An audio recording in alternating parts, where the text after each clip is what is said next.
The highest praise, glory, and honor, thanksgiving to our loving Savior, Jesus Christ. Praise the Lord. Um, as we always remember and cherish the blessed memories and teachings, preachings of their beloved pastor, Evangelist Will Estrada Almeida, praise God, and Assistant Pastor Linus Almeida, praise the Lord. Greetings po to all the beloved Almeida family, along with the beloved preachers, choirs, instrumentalists, at sa inyo po mga minamahal, praise the Lord, isang mapagpalang hapon po sa ating lahat, praise God.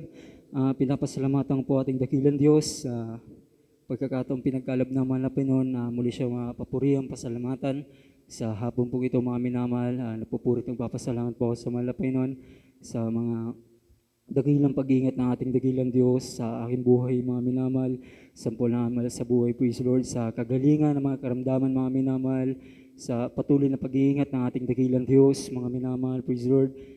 Nais ko pong muling sariwain ng kabutihan ng ating pinakamamahal na Panginoon Jesus, mga minamahal, na kung paano po pinagaling ng ating mahal na Panginoon sa aking karamdaman.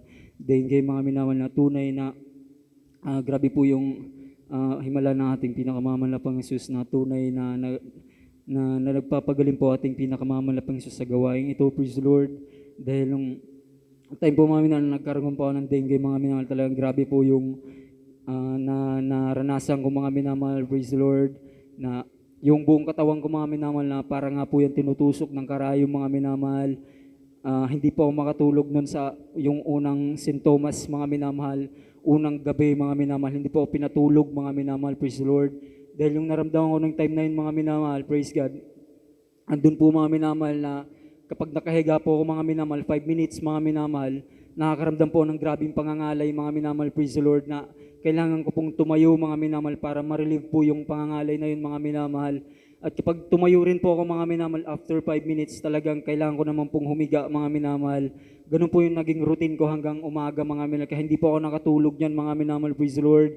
Hanggang sa lumala po yan mga minamahal, na yung nagkaroon po ng lagnat na hindi na po bumababa yung temperatura mga minamahal. Halos feeling ko naluluto na po yung buong katawan ko mga minamahal dahil sa sobrang init po mga minamahal, praise the Lord, at namumula na po yung buong katawan ko, at yung labi ko mga minamahal, kulay ubi na po yan mga minamahal, praise the Lord. At nung time bilang isang tao talagang nag-alala rin po yung family ko, kaya sabi magpa-check up daw po mga minamahal. At nung pagpa-check up mga minamahal, positive nga po sa dengue mga minamahal. At sabi nung doktor, kailangan daw pong i-confine mga minamahal, praise the Lord. Subalit, sa gawain ng mahal po, tinuruan tayo manampalataya sa ating pinakamamalapang Diyos mga minamahal. Sa madaling sabi, umuwi lang po kami mga minamahal at kinagabihan ng puri ng aming beloved mama, praise the Lord.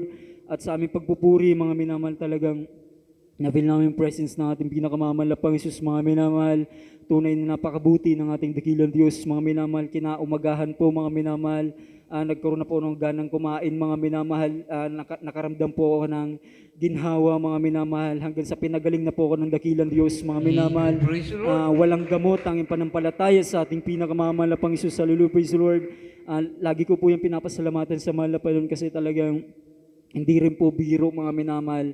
Alam naman po natin na marami na rin pong nangamatay sa karamdamang dengue mga minamahal. Kaya salamat sa ating pinakamamahal na Panginoon sa kagalingan niya, praise the Lord. Maging sa mga pag-iingat ng mahal na Panginoon mga minamahal, talagang napakaraming beses na pinag-ingatan po na ating dakilang Diyos sa daan mga minamahal, praise the Lord. Maging mga minamahal, kapag na-assign po ako mga minamahal, papunta po ako ng gawain ng ating dakilang Diyos.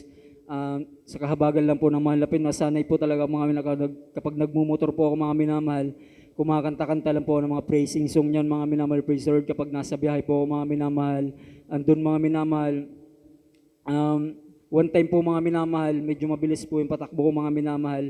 Talagang binulaga po ako ng isang aso mga minamahal, praise the Lord, sa daan. Papunta po ako ng Tabako noon mga minamahal, praise the Lord.